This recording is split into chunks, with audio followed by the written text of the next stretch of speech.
Assalamualaikum warahmatullahi wabarakatuh. Hari ini kita akan mempelajari manajemen proyek tentang organisasi proyek.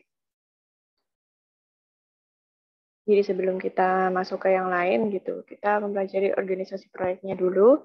Di sini kemampuan akhir yang diharapkan mampu memahami prinsip dasar proyek dan perbedaan dengan kegiatan lain dan dapat merancang kegiatan proyek.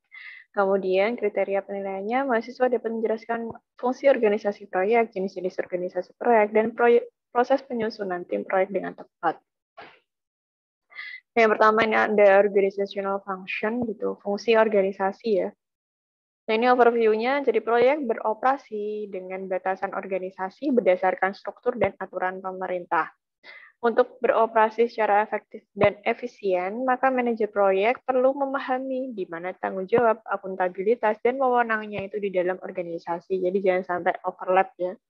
Kemudian sistem organisasi yang dihasilkan menentukan kekuatan, pengaruh, kepentingan, kompetensi, dan kemampuan politik orang-orang yang mampu bertindak dalam sistem tersebut. Nah, jadi sejauh mana nih organisasinya itu akan bergerak gitu. Nah, itu tergantung dari kekuatannya, kemudian pengaruhnya, kepentingannya. Dan di sini ada faktor sistem organisasi tersebut, ada elemen manajemen, ada tata kelola pemerintahan, dan jenis struktur organisasi. Kita nggak akan membahas banyak tentang tata kelola pemerintahan ya, karena memang yang penting dalam kita menjalankan organisasi proyek itu tuh kita patuh dan mengerti gitu tentang aturan-aturan pemerintah yang berkaitan dengan pekerjaan kita. Jadi saya akan membahas tentang elemen manajemen dan jenis struktur organisasi saja. Di sini ada elemen manajemen. Jadi di sini yang pertama, pembagian kerja berdasarkan keterampilan khusus dan ketersediaan untuk melakukan pekerjaan.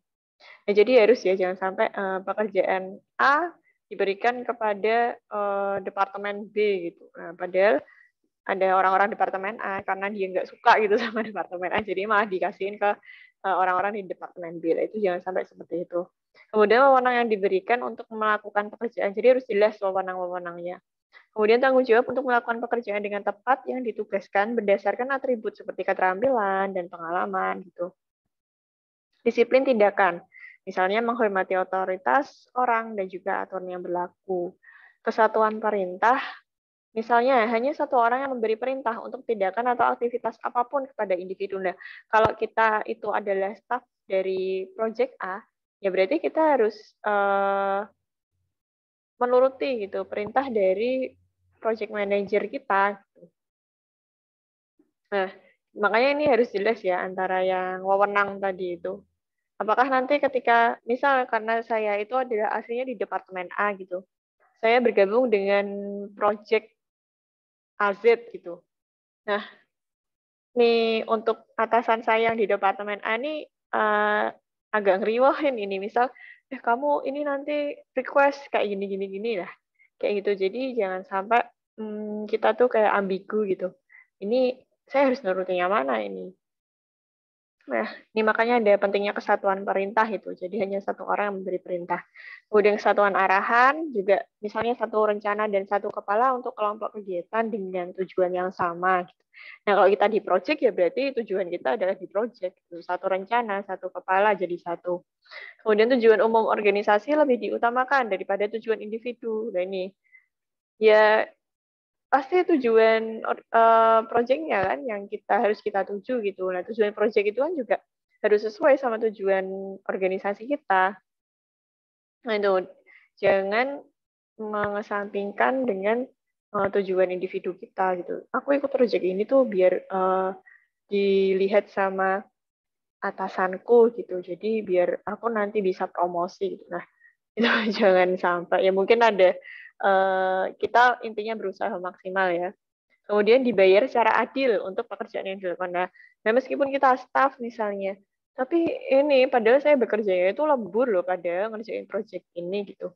Nah, itu kan biasanya kalau di perusahaan itu ada kayak apa ya istilahnya, jam lembur itu tuh ada bayarannya gitu. Nah, itu apakah nanti dibayar secara adil atau tidak?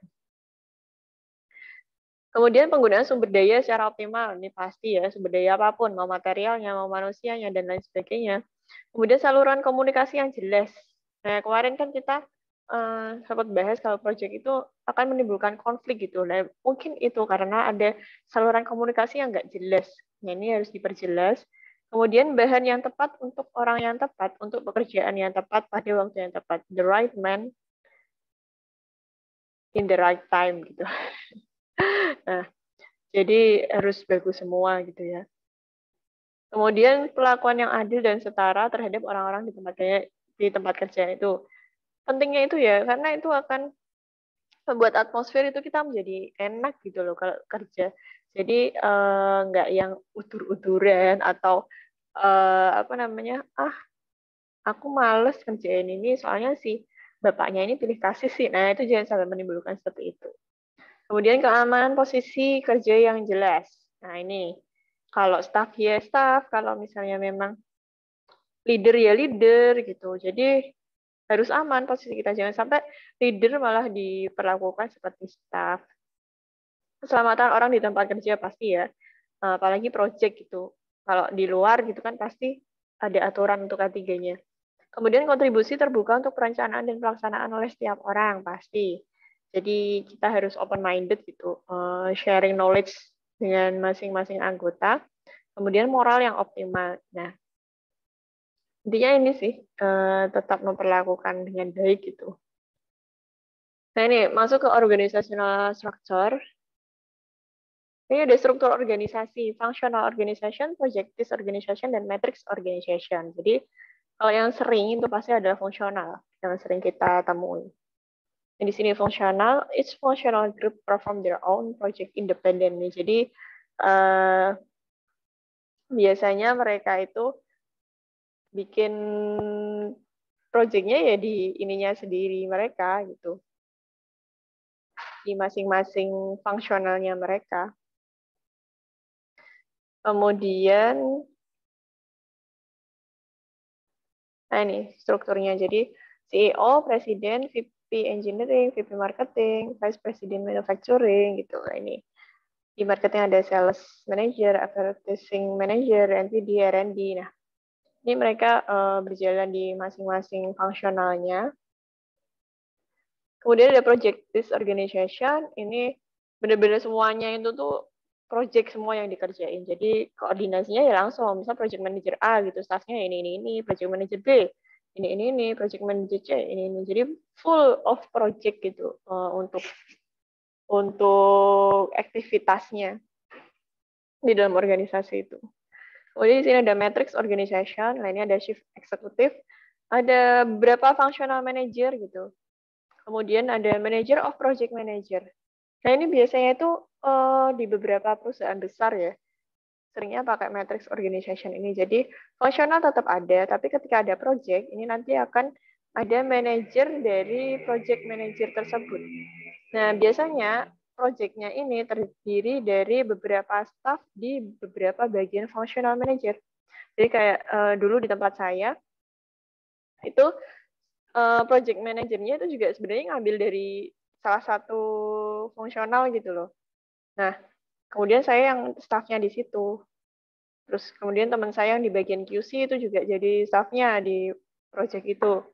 Mungkin teman saya yang ada di produksi ini juga dia jadi staffnya di project ini gitu. Nah ini gray box represent staff engaged in project activities. Nah, ini jadi ini misal project C gitu ya.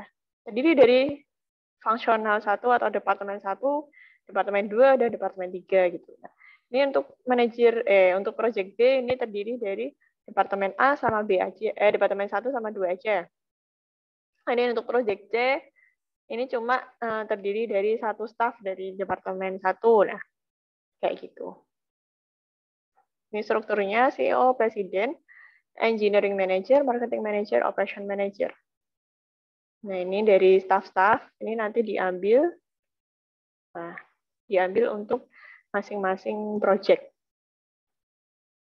Ya, nggak habis sih, biasanya kan banyak ya, misal apa namanya, engineer-nya itu sebenarnya di field-nya ini ada 5 gitu.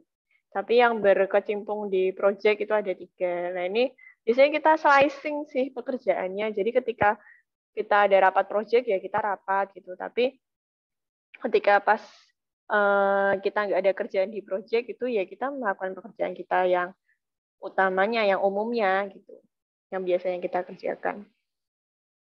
Nah, di sini iceberg syndrome gitu. Jadi yang kelihatan gitu, delegasi otoritas dari seorang project manager, wah kayaknya tuh keren banget gitu. Wah, jadi project manager nih, aku bisa ngapa-ngapain gitu. Nah, tapi di bawahnya itu kita juga harus memperhatikan gitu. Kebutuhan dari eksekutif, sebenarnya eksekutif tuh pengen projectnya itu seperti apa nanti. Keinginannya si eksekutif itu mau kayak gimana projectnya. Nah, itu ini problemnya. Kemudian ada lagi problemnya lack of understanding of how project management should work gitu. Jadi karena tadi ya terdiri dari beberapa departemen misalnya. Kadang satu departemen aja tuh kita susah gitu saling memahami antar teman kita satu departemen. Nah, apalagi ini dari beberapa departemen yang lain gitu. Pasti pemahamannya itu berbeda-beda. Mungkin pemahaman staf yang dari departemen satu seperti ini, staf yang dari departemen dua seperti ini. Nah, ini harus gimana ini proyeknya untuk berjalan gitu. Kemudian lack of training in communication interpersonal skill gitu. Nah, nih training in communication interpersonal skill. Nah, ini komunikasinya gitu. Jadi, misal karena orang di staff dari departemen satu itu orangnya tipikalnya pendiam gitu. Jadi kalau nggak disuruh itu dia nggak bakal jalan. Nah, ini jadi dari masing-masing skill kita tuh harus bisa milih gitu. Mana yang bisa kita ajak untuk bekerja sama. Jadi bekerja sama ini ya kerja ya komunikasi itu dengan baik gitu. Nah, ini kayaknya oke gitu, mentereng gitu ya. Tapi ternyata di bawahnya itu masalahnya banyak. Many of the problems surface much later in the project. Nah, nih. Masalah di awal itu kayaknya nggak ada apa-apanya gitu. Maksudnya oke-oke aja lah. Tapi ternyata di bawah-bawahnya itu bisa menghabiskan banyak cost. Nah, harus bisa memperbaiki dari resiko-resiko proyek yang akan muncul gitu. Jangan sampai kita over budget atau kita lack of SDM gitu. Sumber daya manusianya itu kurang, itu jadi gak cepat kerjanya, malah timbul masalah lainnya. Itu jangan sampai kayak gitu. Keuntungan matrix organization, di sini manajer proyek mengontrol secara maksimum melalui manajer lini atas semua sumber daya, termasuk biaya dan personel. Kebijakan dan prosedur dapat diatur secara independen untuk setiap proyek, asalkan tidak bertentangan dengan kebijakan dan prosedur perusahaan. Manajer proyek memiliki wewenang untuk mengelola sumber daya perusahaan, asalkan penjadwalan tidak menimbulkan konflik dengan proyek lain. Ini sempat ada yang menanyakan gitu. Asalkan penjadwalan tidak menimbulkan konflik dengan proyek lain. Nah, misalnya ini, contohnya di matrix ini kan. Nah, ini kan dari manager of project manager. Jadi di dalam ini istilahnya satu divisi ya. Satu divisinya itu project semua. Satu departemen project lah istilahnya.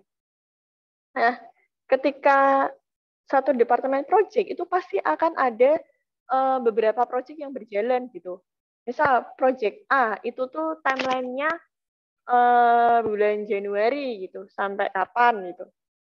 Nah, untuk project B itu timeline-nya kapan gitu. Nah, ini jangan sampai ya ketika berjalan itu tuh jadwalnya saling berbenturan, apalagi yang saling berkaitan gitu. Misal project A itu juga memperbaiki di lini produksi. Nah, project C itu juga memperbaiki lini produksi gitu. Nah, jangan sampai ini saling berbenturan itu jadwalnya. Kan nggak semua project itu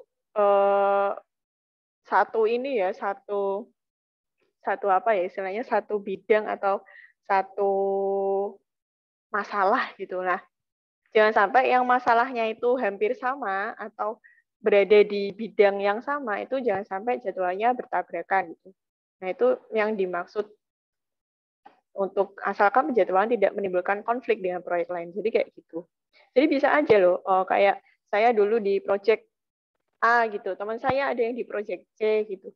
Nah, itu jangan sampai misal jangan sampai untuk mesinnya itu jangan saling slicing gitu loh, jangan overlap. Misal project A itu butuh mesin ini, project C butuh mesin ini. Nah, itu jangan sampai kita tuh rebutan gitu. Meskipun penjadwalannya kita sama, tapi jangan sampai kita tuh rebutan sumber dayanya atau rebutan waktu untuk trialnya atau apa lah, itu jangan sampai. Nah, itu maksudnya seperti itu. untuk tidak menimbulkan konflik dengan proyek lain. Intinya misalnya meskipun bidangnya sama, tapi nggak ada konflik gitu loh. Gimana cara ngatur timeline-nya, cara ngatur sumber dayanya. Ini keuntungan matrix organization. Ini kalau konvensional nih, ya adem ayem gitu ya, karena satu kepala itu staff-staffnya tinggal manut aja. Nah kalau matrix management ini, kenapa banyak boom-boom di sini? Nah contohnya karena ini dari staff departemen 1, dari staff departemen 2, dari staff departemen 3. Pasti secara tidak langsung tuh kadang membawa kepentingan juga gitu lah. Itu makanya yang jangan sampai kebawa biar tidak mempengaruhi hasil proyeknya, tidak mempengaruhi proses di proyeknya, itu jangan sampai. Nah ini, kalau nggak hati-hati malah proyeknya ini yang bakal berantakan. Ini kesimpulannya dari organizational influence on project. Jadi project managers authority gitu. Jadi wewenangnya. Kalau fungsional itu project manager itu dikit ya wewenangnya gitu. Bahkan nggak ada karena yang paling besar wewenangnya itu pasti di si manajer fungsionalnya ini. Kemudian kalau matrix ini tergantung matriksnya mau yang weak, balance atau strong gitu. Kalau yang weak pasti limit. Jadi karena hampir sama kayak fungsional. Balance matrix low to moderate. Nah, ini tergantung. Kemudian strong matrix moderate to high. Kalau project jelas ini high dan pasti total gitu karena memang benar-benar based on project kan pekerjaan mereka itu. Nah, benar-benar di perusahaan kan isinya project-project semua kalau yang ini. Makanya dia pasti high atau full authority-nya, wewenangnya. Kemudian resource availability, jadi kesediaan sumber daya. Fungsional itu bisa aja nggak ada gitu. Karena kita benar-benar manut gitu loh sama atasan yang fungsional ini. Big matrix juga limit. Balance juga low to moderate gitu. Kalau strong matrix, nah gitu ya bisa menentukan gitu. Aku pengennya SDM-nya ini nih. Kemudian aku pengen apa namanya? Material-materialnya tuh yang berkualitas gitu. Tapi gimana caranya biar bisa tetap saving cost? Nah, kalau project ini sama. High to almost total karena benar-benar dia yang menentukan semuanya, resource-nya dan lain sebagainya. Kemudian untuk fungsional, untuk siapa yang ngontrol budgetnya? Ya fungsional manager karena dia yang memang tidak benar-benar dia yang megang gitu kalau di fungsional. Nah, weak matrix ini tuh masih mepet di ini ya, fungsional. Balance matrix bisa mix, bisa jadi kerjasama lah project manager sama functional managernya. Mungkin bisa saling sharing knowledge. Kemudian strong matrix sama project ini sama. Jadi project manajernya benar-benar kontrol budget di proyek. Dia project manager role. Jadi kalau di fungsional dia kayak part time aja gitu. Jadi kayak pelengkap lah. Kemudian weak matrix juga part time, balance matrix ini udah full time, sampai project di sini full time. Jadi benar-benar project manajernya tuh memiliki wewenang. Dia punya peran di situ. Terus project management administrative staff ini juga part time, fungsional. Nah, ini full time-nya mulai di strong. Jadi administratifnya tuh benar-benar fokus di project yang sedang dia jalani. Kalau saya itu dulu masih part time. Jadi ya tetap mengerjakan pekerjaan saya, terus mengerjakan project juga. Jadi part time. Nah, gimana nih membangun timmu gitu? Nah, yang pertama ini harus develop human resource plan. Kita harus membangun perencanaan human resource-nya. Nah, activity-nya itu yang pertama, input-nya itu apa? Aktivitas untuk menentukan sumber daya gitu. Kebutuhan sumber dayanya kita tuh apa aja gitu. Terus enterprise environmental factor. Jadi faktor lingkungan dari jalannya perusahaan itu gimana. Kemudian yang ketiga adalah organizational proses aset. Aset dari proses organisasi berjalan. Kemudian yang kedua ini tuh dan tekniknya. Yang pertama ada organization charts dan position description, jadi kayak job desk-nya gitu. Yang kedua adalah networking. Yang ketiga ada organizational theory. Jadi meskipun kita tuh udah bekerja di bidang itu, tapi kita harus tetap butuh metode-metode, butuh teori-teori yang berkaitan. Kemudian outputnya di sini ada human resource plan. Nah, ini rencana sumber daya manusianya itu mau seperti apa. Acquire project team. Nah, ini membentuk project teamnya. Inputnya di sini ada project management plan, sama ya. Kemudian enterprise, environmental factor, kemudian organizational process asset. Nah, ini hampir sama nih, cuma yang pertama yang beda. Ini ada project management plan-nya. Jadi udah masuk nih ke project-nya itu mau gimana perencanaannya. Kemudian tools and technique ada pre-assignment, negotiation, acquisition, virtual teams. Nah, ini istilahnya kita tuh kayak meng-hire anggota tim project kita. Nah, itu mau pakai apa? Pre-assignment. Jadi kayak ada tesnya dulu, kemudian ada negosiasi, kemudian penempatannya. Terus virtual team kayak dream-nya ya. Kayak oh, pengennya tuh timnya kayak gini nih. Dream team banget nih. Nah, output project staff assignment, resource calendars, project management plan update. Nah, ini di-update project management plan-nya. Terus mengembangkan project team. Nah, inputnya ini project staff assignment, project management plan, resource calendar. Ini udah masuk ke timeline. Terus and teknik, ini ada interpersonal skill, training, team building activities. Ini biar raket ya timnya, biar oke. Ground rules, collocation, recognition, and rewards. Kemudian outputnya ini ada tim performance assessment, enterprise environmental factor updates. Manage project team, project staff assignment, jadi tugasnya apa aja nih staffnya. Project management plan, tim performance assessment, penilaian tim performansi, kemudian laporan performansi, organizational process aset proses organisasi, tools dan tekniknya ada observasi dan conversation, observasi dan ya ngobrol-ngobrol ya, percakapan gitu, kayak interview, kemudian project performance appraisal, conflict management, issue log, interpersonal skill. Jadi gimana conflict managementnya? Itu ada perlu toolsnya, issue log, dan interpersonal skill, kemampuan dari masing-masing orangnya. Outputnya ini nanti akan menghasilkan enterprise environmental factor update. Nah, ini di sini di update, organizational process asset update. Ini juga di update. Nih, change request, perubahan ini ya. Biasanya ada nih change request, perubahan permintaan, kemudian project management plan update. Nah, ini di update. Kita langsung masuk aja ya daripada bingung. Nah, ini di sini perencanaan sumber daya manusia ini kita gimana nih mau pakai apa nih? Ini kalau kita mau pakai hierarchical type, pakai organization chart kayak tadi contoh-contoh sebelumnya, apa mau pakai metric based responsibility chart? Jadi ini tergantung dari responsibility yang akan diambil gitu. Tanggung jawab masing-masing orang. Ini dibuat matriksnya, kemudian ada text oriented format. Jadi dia berperan sebagai apa? Misalnya project manager. Tanggung jawabnya apa? Otoritasnya atau wewenangnya apa aja. Nah, ini ditulis. Ini contohnya kalau pakai RAM. Responsibility Assignment Matrix. Di sini ada RACI chart, ada person orangnya, aktivitasnya apa aja nih?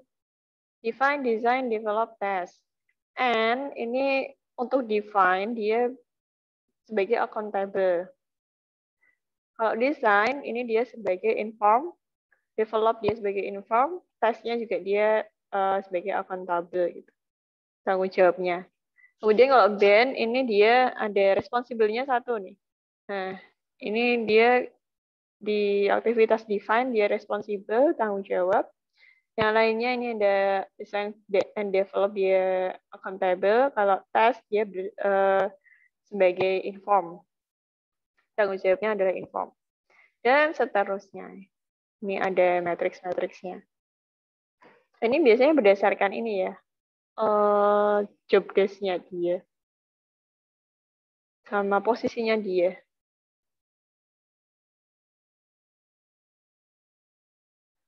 Nah, ini contoh yang lain terkait RAM. Ini lebih kompleks. Jadi ada BBS-nya, work breakdown structure. Ini kita nanti akan berkecimpung dengan WBS. Jadi ada sub project-nya ini determine need.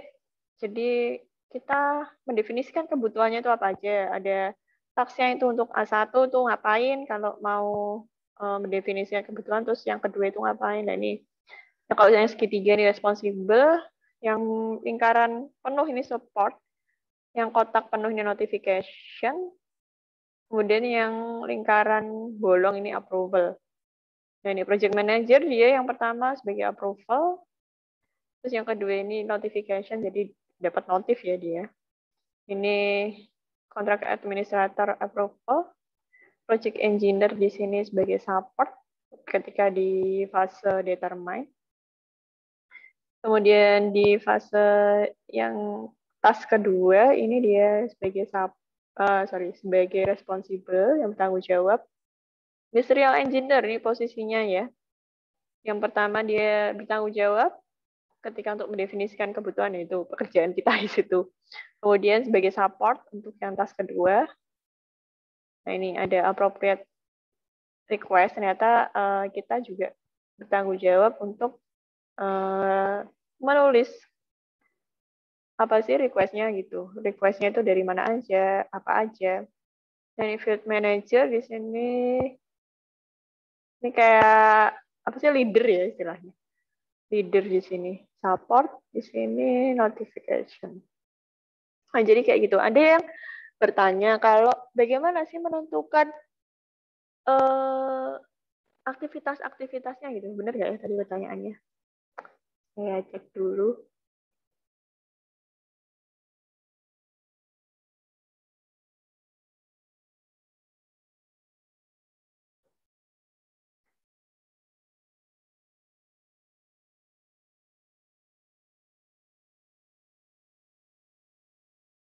Oke. Bagaimana cara menetapkan aktivitas dalam proyek? Nah, bagaimana caranya itu ini, makanya kita harus WBS, work breakdown structure dulu gitu loh. Projectnya kita tuh apa sih sebenarnya projectnya kita gitu.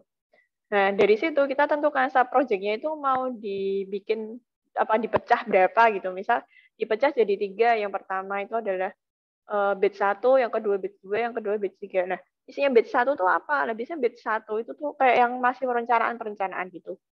Kalau masih ingat di yang materi pertama itu kayak yang ada grafiknya itu loh. Yang awal itu kita butuh resource sedikit gitu. Dan lama-lama ketika di fase adult kita butuh resource banyak. Dan kemudian turun gitu.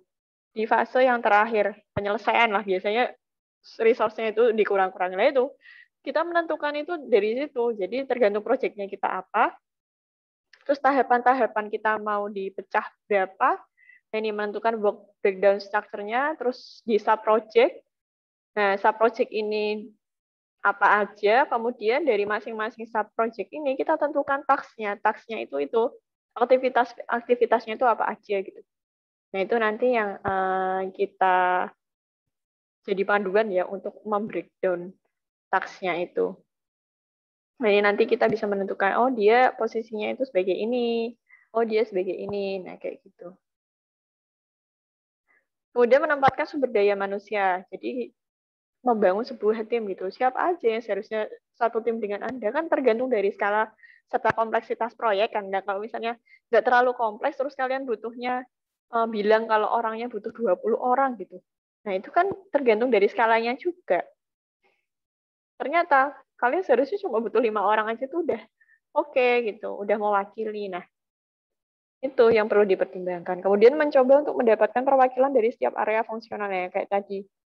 Yang dicontoh tadi kan di yang area gray atau abu-abu itu dari setiap fungsional kan dia ada ya, yang di project terakhir.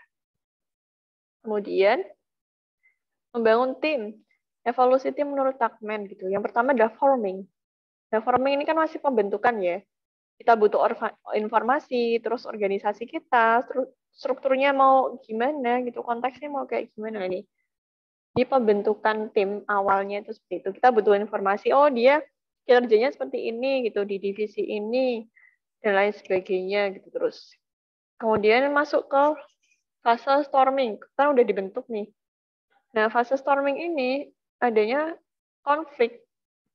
awal-awal itu kan biasanya ada konflik ya. Aku pengennya begini, aku pengennya begini. Konflik jadi lebih besar. Jadi orang-orang yang di situ tuh udah, aduh, males banget nih. Udah, pokoknya aku udah males nih mau ikut project ini. Udah, apa mau keluar aja ya kayak gitu. Tapi lama-lama itu nanti akan berubah menjadi fase norming gitu. Anggota tim mulai memetakan arah mereka dengan merencanakan pekerjaan mereka. Jadi udah mulai tahu nih, oh iya ya ternyata taskku itu areanya ini. Jadi aku harus bisa memetakan pekerjaanku di area ini. Nah, kemudian rencananya apa nih kalau udah tak petain? Oh, besok rencananya menyelesaikan ini. Nah, ini udah mulai norming, kemudian performing. Karena udah mulai apa mendapat arahan ya, mendapat arahnya gitu, yang asalnya kehilangan arah di storm ini. Nah, ini kita mulai menuju ke arah yang sama gitu. Jadi anggota tim memainkan peran utama dalam melakukan pekerjaan. Jadi udah dapat feel-nya nih ketika performing gitu. Jadi bersama kita bisa gitu dalam satu tim. Kemudian morning. Nah, struktur asli proyek banyak yang menghilang. Biasanya itu ketika kita sudah menjalankan proyek, itu karena adanya adjustment. Tadi kalau kalian ingat di pertemuan pertama itu kan ada apa namanya fase project itu ya, yang pakai flowchart itu kan ada fase di mana ketika diimplementasikan itu ada perubahan, kemudian ada adjust. Nah, adjustment itu. Makanya yang aslinya plannya begini, pasti nanti dalam kenyataannya jadinya begini gitu. Nah, tapi yang penting sama tujuannya. Tidak berubah total gitu ya maksudnya. Tapi ada beberapa hal yang pasti perlu di-adjust lagi. Motivasi tim. Kebanyakan ahli atau expert berpikir Anda tidak dapat benar-benar memotivasi orang, terutama karena motivasi dipandang sebagai fungsi internal. Nah, ini benar ya sebenarnya. Eh, Siapa yang bisa menentukan kita termotivasi, menentukan kita bahagia itu sebenarnya kan dari faktor kita sendiri ya. Jadi misal ada yang kalau putus sama pacarnya terus sedih sampai berlarut-larut gitu. Nah, sebenarnya bisa mengontrol kan kita sendiri. Nah, kebanyakan expert tuh berpikir kayak gitu. Tapi sebenarnya kita nantinya sebagai project manager itu ya bisa gitu. Dengan gimana? Ya menciptakan iklim, lingkungan, atau situasi di mana motivasi dapat terjadi dalam diri seseorang. Nah, itu tadi. Jadi jangan membeda-bedakan dalam satu project gitu kan. Misal ada yang anaknya pendiam gitu. Jadi malah kalian semakin membiarkan dia menjadi diam gitu. Nah, itu jangan sampai gitu kan. Apalagi kayak dikucilkan gitu loh. Itu tuh timmu kok malah kamu kucilkan. Nah, itu jadi tantangannya bagaimana seorang project manager itu bisa memanage people atau memanage orang gitu. Makanya dengan menciptakan iklim, lingkungan, atau situasi di mana motivasi. Jadi kita membangkitkan motivasi dari masing-masing tim. Misal kita agak susah nih deketin yang satu ini. Kenapa nih? Jangan dimarah-marahin terus itu. Malah males kan nanti. Nah, justru kita memberikan suasana yang lebih nyaman gitu. Mungkin pendekatan secara personal atau banyak-banyak sharing kayak gitu. Nah, itu bisa meningkatkan motivasi. Oh iya, ternyata lingkungan kerjaku nih, proyekku enak banget nih. Nah, dia malah malah dia lebih senang kerja di proyek gitu daripada kerja di field-nya dia lah. Malah kayak gitu. Nah, itu makanya gimana sebagai project manager harus menciptakan lingkungan yang baik gitu. Oke, referensinya ini yang dipakai sama ya. Hanya ada tambahan satu ini. Kayaknya ada lagi yang tanya itu apa ya? Yang akan terjadi jika manajemen proyek tidak diterapkan pada organisasi proyek. Uh, Mungkin sama kayak kemarin ya jawabannya kayak yang sepak bola itu loh, tanpa strategi itu. Jadi yang namanya aja organisasi proyek gitu, tapi nggak ada manajemen proyeknya itu. Terus gimana kita mengatasi segala resiko-resiko, terus kita mengelola proyeknya itu gimana kalau nggak ada manajemennya gitu. Nah, manajemen itu kan maksudnya mengelola ya. Nah, ketika ada organisasi tapi tidak ada pengelolaannya, ya biasanya ya terbengkalai gitu, malah tidak berjalan dengan semestinya, tidak berjalan dengan baik. Jadi lebih ke situ ya mungkin. Oke, karena oke sudah selesai, jadi itu yang bisa saya sampaikan terkait manajemen proyek untuk organisasi proyek. Semoga bermanfaat. Wassalamualaikum warahmatullahi wabarakatuh.